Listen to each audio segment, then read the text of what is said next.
They're all like shadows or something? Oh, Shadows House. Oh, wow. Wow.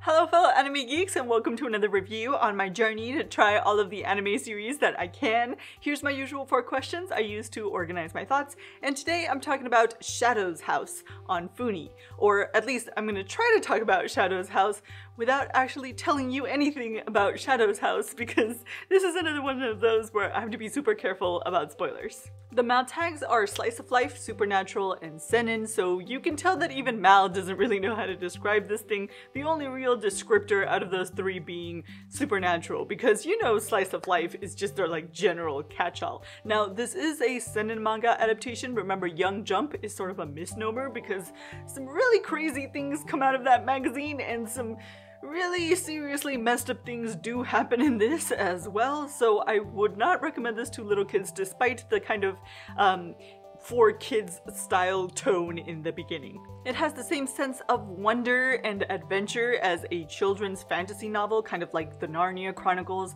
It has a plucky, cheerful, kind of children at play sort of BGM, but combined with these sinister, suspenseful feelings like you're being watched. Depending on background music, that whole sequence would have been either utterly terrifying or like pretty cute the way that it is right now. It's straight up Coraline, and it also has these very thrilling, suspenseful moments that I like to call the Yakusoku no Neverland at the gate moments, where it's all fun and games, but what's behind the gate?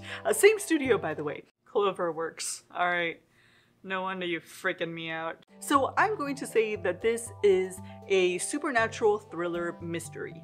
The journey and story progression is also very similar to Yakusoku no Neverland. We begin with what seem like these simple conversations in a small group of children, and then we broaden our view until we begin to see the world for what it is.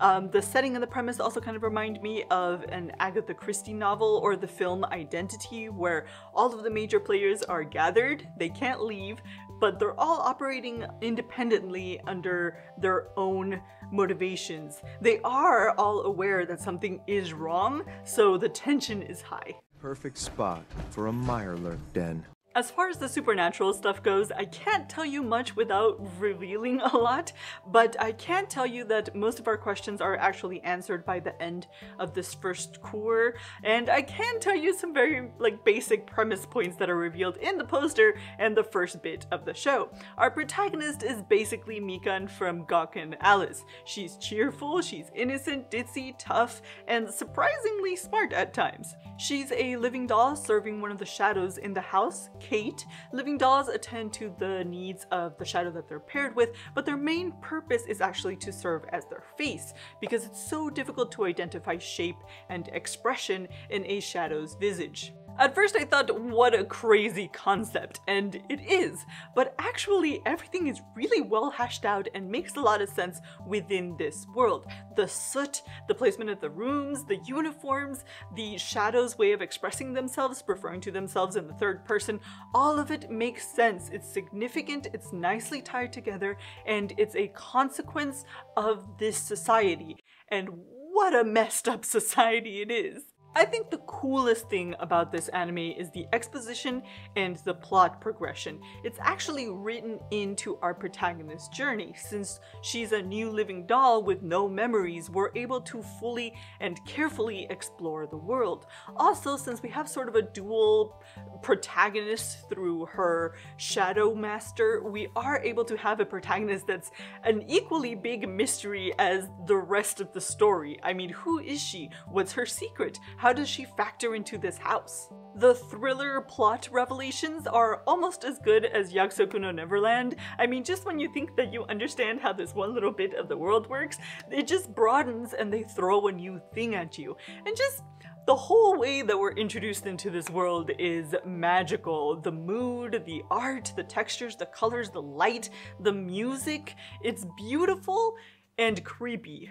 The ending even has those creepy Shingeki no Kyojin, Y'all know what I'm talking about, right? But what I most love is actually the opening. It's an instrumental piece, but it's done in the style of like a BBC whodunit mystery. Even the way that it's animated, the outlines, the profiles, it's like I was watching an Agatha Christie adaptation. So, is it worthwhile? Well, that's a definite yes for me. I feel like it was a pretty insane journey, almost as insane as Yakusoku no Neverland. The revelations were just perfectly timed and just really good. Everything was built up and executed well, and it felt like a really good, satisfying first chapter of the goings-on in Shadow's house. Now, as far as I know, there hasn't been an announcement for a continuation, which is kind of a shame because that last scene was like an oh dang, what does that mean kind of moment, kind of like the last scene in the first season of Stranger Things. But it is a relatively new manga. I think that it started in fall of 2018. I will say that this leans more towards mystery than it does thriller, so don't expect as many like action scenes or psychological battles. It's more about discovering things about this messed up society that has sort of built up around this crazy supernatural concept. And on that note, I'll catch you in the next video. What is that? Oh, so she's like, wait, why are those people? And who's giving the... And how do they know? Oh, so that's... Oh, crap. What does that mean? This is gonna be a pain to review, so I can't give anything away.